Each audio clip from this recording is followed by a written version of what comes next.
ایک چپ سو سکھ، جو چپ رہا وہ نجات پا گیا۔ تم میں سے جو اللہ اور یوم آخرت پر ایمان رکھتا ہے اسے چاہیے کہ اچھی بات کہے ورنہ خاموش رہے۔ الحدیث۔ میں اپنے چپ رہنے پر کبھی نہیں پچھتایا، جب بھی پچھتایا اپنے بولنے پر ہی پچھتایا۔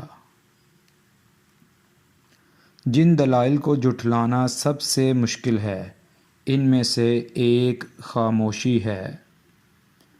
خاموشی ایک طاقتور ہتھیار ہے جسے آپ بہت سے مسائل سے بچنے کے لیے استعمال کر سکتے ہیں۔ خاموشی گفتگو کے عظیم فنون میں سے ایک ہے۔ جن کو خاموشیاں بھا جائیں پھر وہ بولا نہیں کرتے۔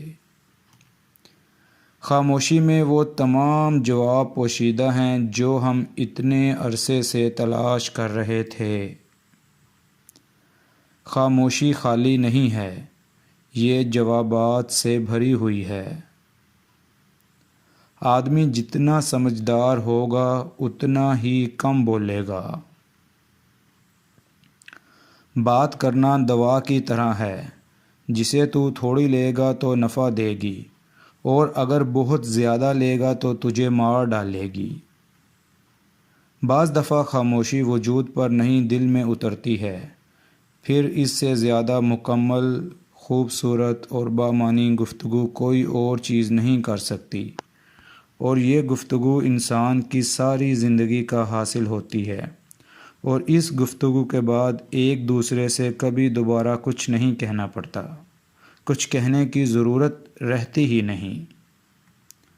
خاموشی لامحدود ہے، اس کی وسعت بے پناہ ہے، جبکہ الفاظ مقید ہیں، لفظوں کی دسترس محدود ہے۔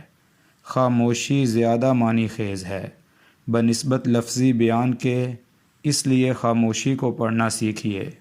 لفظوں کے مطلب تو سب ہی سمجھ سکتے ہیں۔ چپ رہسی تے موتی ملسن، صبر کریں تاں ہیرے، جے پاگلا وانگو رولا پاویں، نہ موتی نہ ہیرے۔